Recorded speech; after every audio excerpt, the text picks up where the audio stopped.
Hi friends, how are you all? అందరూ బాగున్నారా? ఈరోజు మన ఛానల్లో బోన్లెస్ చికెన్ నేను చేస్తున్నాను.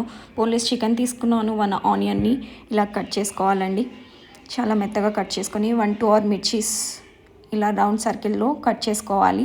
ఒక టమాటోని, జీడిపప్పుని రెండింటిని మనం ఇప్పుడు గ్రైండర్ చేసుకుంటున్నామండి. గ్రైండర్ చేసుకున్న తర్వాత గ్రైండ్ చేసుకునేది ఇలా వస్తుందండి మనకి. అలా వచ్చిన తర్వాత ఒక బౌల్ తీసుకొని అందులో ఆయిల్ వేసిస్తున్నాను. ఇప్పుడు ఆయిల్ అనేది నాకు చికెన్ కూడా డీప్ ఫ్రై చేయాలండి. ఇక్కడ మనం 2 తీసుకున్నానండి. ఈ కప్ తోటి నేను 2 తీసుకొని మనం బోన్లెస్ చికెన్ తెచ్చుకున్నాం. దాన్ని మంచిగా వాష్ చేసి ఇలా తీసుకొని మనం పెట్టుకున్న ఆయిల్లో ఈ బోన్లెస్ చికెన్ ఇప్పుడు మనం వేసేసాలండి. అందులో నాకైతే ఆయిల్ వేడైందండి. సో నేను ఇప్పుడు అన్ని పీసెస్ని ఇలా డీప్ ఫ్రై చేసుకుంటున్నాను. బోన్లెస్ చికెన్ మనం బయట నుంచి తెప్పించుకోవాలండి.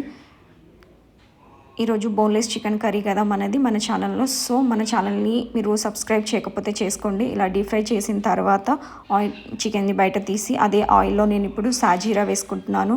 ఒక చెక్కని, అనాస పువ్వుని, ఇలా యాలకులు వేసుకున్నాను, లవంగం వేసుకున్నానండి. ఇలా వేసుకున్న తర్వాత 1 కప్ అండి ఆనియన్ని ఇలా వేసేసానండి.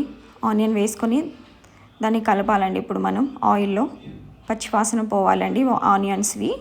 సో ఇలా చేస్తున్నాను. నా ఛానల్ని సబ్స్క్రైబ్ చేయకపోతే చేసుకోండి, ప్లస్ షేర్ చేయండి, కామెంట్ చేయండి. ఓకేనా ఫ్రెండ్స్?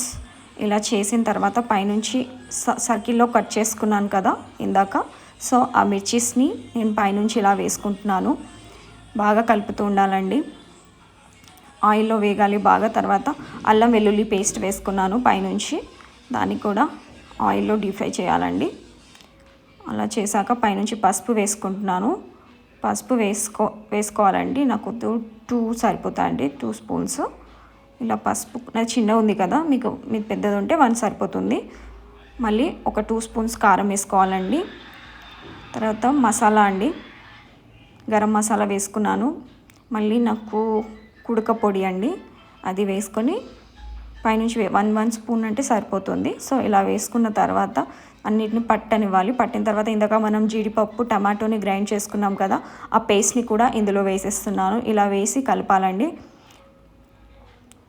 ఇలా కలిపితే చాలా బాగుంటుందండి. జీడిపప్పు అనేది ఒక ఫ్లేవర్ని తీసుకొస్తుంది. టమాటో అనేది కూడా చాలా బాగుంటుందండి. కర్డ్ వేసుకుంటున్నానండి. 1 కప్ ఆఫ్ కర్డ్ అండి.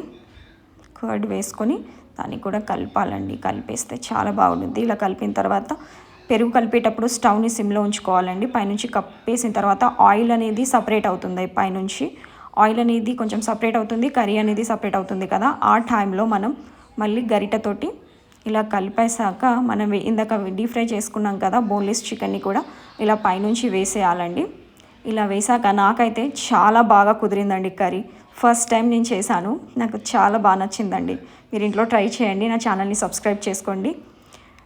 ఇలా వేసాక కొంచెం వాటర్ వేసుకొని కలపాలండి. కలిపేసిన తర్వాత ఇలా కలిపేసాక మళ్ళీ పైనుంచి ఒక 10 మినిట్స్ 15 మినిట్స్ పైనుంచి మనం మూత కప్పేస్తున్నాను ఇప్పుడు.